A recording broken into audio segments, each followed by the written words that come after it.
The arena was silent. Not the kind of silence that felt empty, but the kind that held its breath. In the center, a boy in a wheelchair reached out to a horse that shouldn't have remembered him, and yet somehow did. Overhead, the harsh white lights cast a clinical glow across the dirt-floored arena. Bleachers stretched along both sides, filled with quiet tension, not noise, just the rustle of programs, the occasional cough, the hum of expectation. All eyes were on the center ring, where aluminum wheels rolled softly across the sand. Bo looked no older than 20. His jeans were clean but faded, his button-down shirt worn at the seams. Ranch clothes, the kind you wore if you'd grown up around barbed wire and broken fences. His wheelchair moved slowly but purposefully, carving a soft path through the dust. His face still carried the round edges of youth, but his eyes told another story. Older, heavier. He stopped at the center of the arena, and the crowd went still. Then from the far end, behind the wooden gate, came the sound of hooves. Sharp, rhythmic, familiar. A dark bay quarter horse entered under the spotlight. His coat glistened, his movements alert but contained. The moment the lights hit him, gasps spread quietly through the crowd. He was beautiful. Yes, but there was something more, something aware. The horse's name was Whisper, and somehow it fit. The Auctioneer, a seasoned man with a silver beard and the kind of voice that could tame a crowd, held the microphone in one hand but didn't speak. Not yet. He'd seen hundreds of riders, buyers, and breeders over the years, but never had he seen a boy in a wheelchair asked to enter the ring alongside a high-value horse. There was no arrogance in Bo's face, only calm, determination, and a quiet sadness that hung around him like fog. The auctioneer slowly lowered the mic, and the silence deepened. Bo extended his hand. No rope, no whistle, no command, just a gesture. Steady, open, like he was greeting an old friend. Whisper paused at the gate, ears twitching, eyes locked.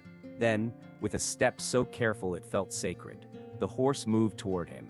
No one dared speak. A few people leaned forward. Others wiped their eyes without even realizing it. Whisper walked with quiet recognition, not curiosity. Something deeper, like memory. And when he reached Bo, he lowered his head and pressed his forehead to the boy's shoulder. The arena cracked wide open, not with applause, but with a kind of stillness so heavy it shook something loose in everyone watching. The auctioneer brought a hand to his mouth. His throat tightened. In over 30 years, he'd never seen anything like this. Because this wasn't just a meeting, it was a reunion. Bo lifted his other hand and placed it gently on Whisper's mane. The sensation was both foreign and achingly familiar. He closed his eyes. Time rewound. A year ago, Bo hadn't been in a wheelchair. He was a ranch kid, born on horseback, training colts before he could grow a beard. His father's voice always at his back, teaching him how to ride, how to lead. Whisper had been a timid colt back then, withdrawn, too quiet, overlooked by most buyers.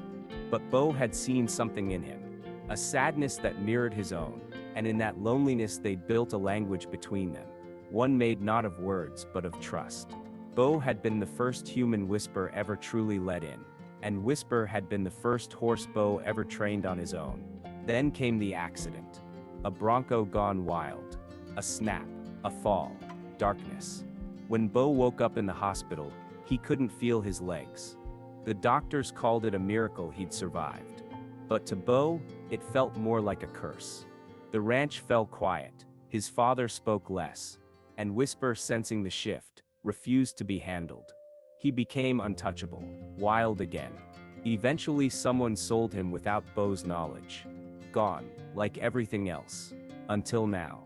Until this moment, with Bo in the center of an auction ring, wheels covered in dust, grief on his sleeve, and a horse that had once saved his soul pressing his forehead gently to his chest. And the world for a moment, remembering how to breathe. The spell of the moment broke gently. Whisper stood still beside Bo, his head lowered, their silence louder than applause. The auctioneer finally stepped forward, microphone trembling slightly in his grip. "Ladies and gentlemen," he began. Voice quiet, reverent. "We've got a horse here who seems to have already found his person. A low ripple of laughter rolled through the crowd, warm, respectful, but it faded just as quickly, because everyone knew the truth. Auctions weren't about emotion, they were about money. And Whisper was valuable. A trainer stepped into the ring, clipboard in hand. His boots scuffed the dirt as he cleared his throat and reached for Whisper's lead. "We still gotta finish this showing," he said to Boar. Not unkindly, but firm. "You can sit in the gallery." Boar didn't move. His hand stayed on the horse's neck. "He doesn't want to go," he said simply. The trainer paused, surprised by the boy's tone, not angry, but anchored. "This is business, son," someone called from the bleachers. Boar looked up slowly. His eyes scanned the faces, ranchers, breeders, men in suits and silver-tipped boots, who saw animals as investments, not partners. "Then let's talk business," he said. "Because if this horse is for sale, I want to buy him." A low chuckle spread through the crowd, followed by scattered murmurs. "With what?" someone asked. "Sympathy?" Boar rolled back his shoulders in his chair. "With what I've got." He reached into his pocket and pulled out a check, folded, smudged, his name scribbled shakily across the top. His savings. What was left after the medical bills? The money he'd been holding for something, he just hadn't known what. The trainer looked to the auctioneer. The man hesitated. "Son, this horse is already drawing interest from buyers in Dallas and Colorado. He's likely to go north of 15 grand. "I know," Boar said quietly, "but he already chose." Silence settled again. Then the gate opened and another buyer entered. A man in a dark blazer, sharp jaw, expensive boots. His name was Colton Drake. He didn't even glance at Boar, just nodded toward Whisper and said, 20,000 cash. Boar's heart dropped. The auctioneer looked torn. He glanced at Boar, then at Whisper, still unmoving, still pressed close to the boy's chair. The rules were clear. The highest bidder wins. The gavel lifted. Boar's hands clenched. Then, Whisper moved. Without cue, the horse stepped forward and placed himself between Boar and the auctioneer. He didn't rear or kick. He simply blocked the space like a line drawn in the dirt. A few gasps slipped from the crowd. Colton scoffed. "That's just a trick." "It's not?" the trainer muttered, eyes wide. "I've worked with this horse for 3 months. He's never done anything like that." The auctioneer hesitated. For a long, still moment, no one moved. Then he lowered the gavel. "We'll hold the bidding," he said. "I need to speak to the board." Boar exhaled. But he knew this wasn't over. That night, Boar sat alone in the barn. Whisper lying nearby on a bed of soft shavings. The smell of hay mixed with leather and dust, old familiar scents that carried memories too heavy to name. His hands rested on the wheels of his chair. But his eyes never left the horse. He was back, but it didn't feel like victory. Colton Drake had left angry. "This isn't charity," he'd spat. "This is commerce, and that crippled kid doesn't have a future with a horse like that." The words echoed even now, bouncing between the rafters of Boar's mind. Crippled, no future. He looked down at his legs, motionless, then at his hands, scarred, calloused, steady. He had trained Whisper from nothing, pulled trust from a soul that had never known gentleness. Whisper had been broken too, not visibly, but deeper, and they'd fixed each other. He whispered into the quiet, "We're not done yet, are we?" The horse stirred and nudged him gently, warm breath brushing against his sleeve. Then came footsteps, soft, hesitant. Boar's father stood at the doorway, hat in hand. For a moment he didn't speak, just watched his son and the horse he hadn't seen in a year. "I was wrong," he said finally. Bo turned, startled. His father stepped into the light, the years visible in his hunched shoulders. "I sold him because I thought it would help. You were broken. I couldn't fix you, and it scared me." Bo's throat tightened. He looked away. "But I was the one who gave up," his father continued. "You never did." Silence. "Then the board met," his father added. "They're letting you keep him. Said they've never seen anything like it." Bo blinked. "I don't have the money." "They don't care," his father said. "And neither do I. Whisper's home. And if you'll have me, I'd like to be part of that too. Bo couldn't speak, he just nodded. The two of them stood, one on legs worn from years of labor, the other on wheels, beside the horse that had brought them back together. Whisper nickered softly, and for the first time in a long time, Bo felt whole. The following weeks moved slowly, but something in Bo's world had shifted, the heaviness he'd carried since the accident.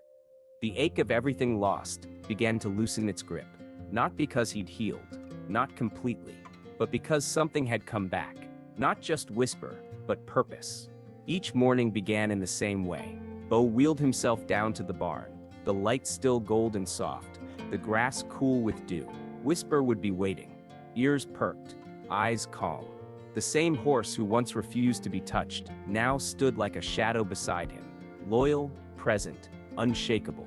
Bo's father showed up more often too, not always with words. They were still figuring that part out, but with action. Fixing fences, holing feed, replacing the hinges on the barn door without being asked. Sometimes they just stood together, watching Whisper graze, both understanding that forgiveness isn't something you say. It's something you show up for. One afternoon, Evelyn, the local equine therapist, came by. She watched Bo working with Whisper in the round pen, guiding him with voice cues and soft hands. No saddle, no reins, just trust. She leaned on the fence and smiled. You ever think about training again? Bo shrugged. Not sure anyone wants lessons from a guy in a wheelchair, she chuckled. That's where you're wrong. Horses don't care how tall you stand. They care how steady you are. That night, Bo sat by Whisper's stall, sketching out plans in an old notebook, ideas for a riding program, for kids, veterans, people like him, who'd lost something and didn't know where to begin again. A name kept circling in his head, Whisper Ranch. A place for the broken, the rebuilding, the quiet. Word began to spread. Families came by. Local riders asked for advice. A reporter showed up from a regional horse magazine after hearing about the auction story. The horse that chose his rider, the article read, and the rider who refused to let go. But Bo didn't care about headlines. He cared about the 12-year-old girl who arrived in braces, terrified of the horses, and left laughing. He cared about the veteran who hadn't spoken in weeks, but whispered something to Whisper, and the horse gently nodded back. He cared about connection. One spring morning, Bo wheeled through the pasture gate, a lead rope in hand. Whisper stood beneath the shade of an old oak, tail flicking lazily at flies. Bo whistled, a soft trill. Whisper lifted his head instantly, trotted over, and stopped just short, dipping his head to meet Bo's palm. They didn't need words. They never had. Bo rested his forehead against Whisper's neck. You saved me, he whispered. Not just once. And in the quiet that followed, the wind stirred through the trees, the sky wide and endless, and the ranch, their home, stood steady as ever. Not as the place Bo had grown up in, but the one he'd rebuilt with his own hands, from the dust, from the silence, from the wreckage, with the horse that remembered and chose him again.